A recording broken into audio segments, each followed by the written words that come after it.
Since I am God having a human experience, how do I use my power to manifest my own continent and my own currency? It's not really about knowing how to use your power, but whether manifesting your own continent and currency is what you truly want. And if that is what you truly want, you would have no problems manifesting those into your reality. There would be no questions to ask. You would just do it. You have mentioned before that it is the individual doing whatever to himself.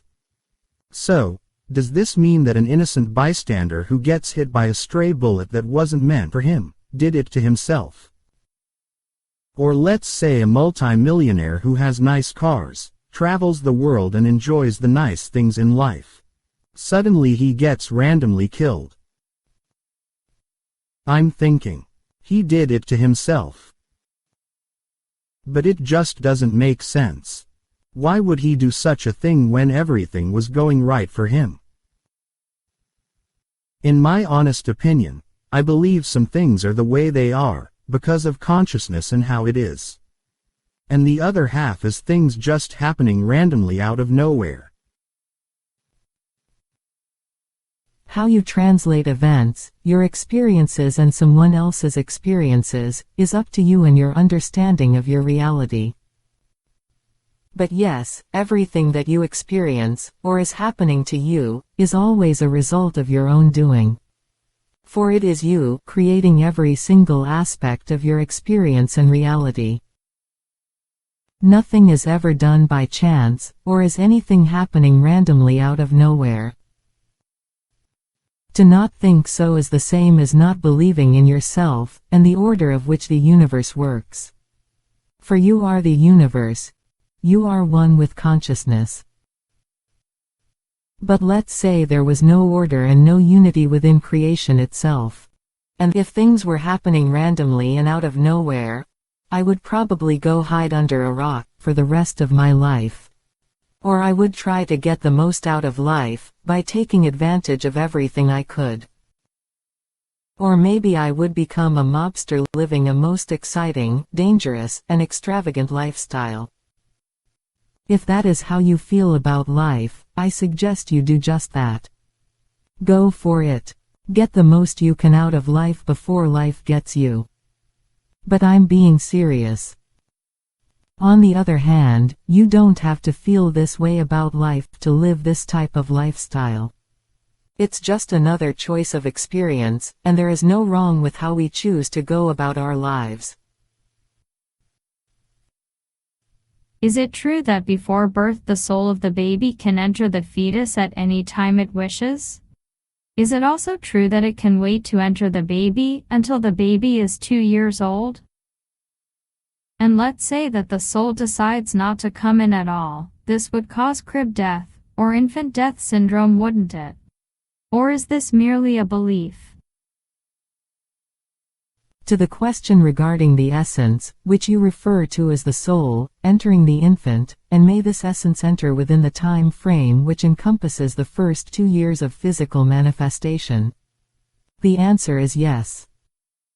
This would be the time frame leeway that an essence may not be entirely incorporated within the physical form, although it is partially incorporated. Otherwise, the physical form will not function after an extended time period without partial incorporation of essence. Therefore, after your physical birth, as the physical body must adapt to environment and to manipulation on its own, there must be a partial incorporation of essence within the physical form. There is less need for this incorporation within the time period that the physical body resides within the mother, for the subjective communication between the soul and the physical form may be delivered by the mother to the form. Once the mother and the baby are separated physically, the essence, or the soul, entering the small one, must be at least partially incorporated with the body consciousness to allow its continuation and the manipulation of movement and functioning.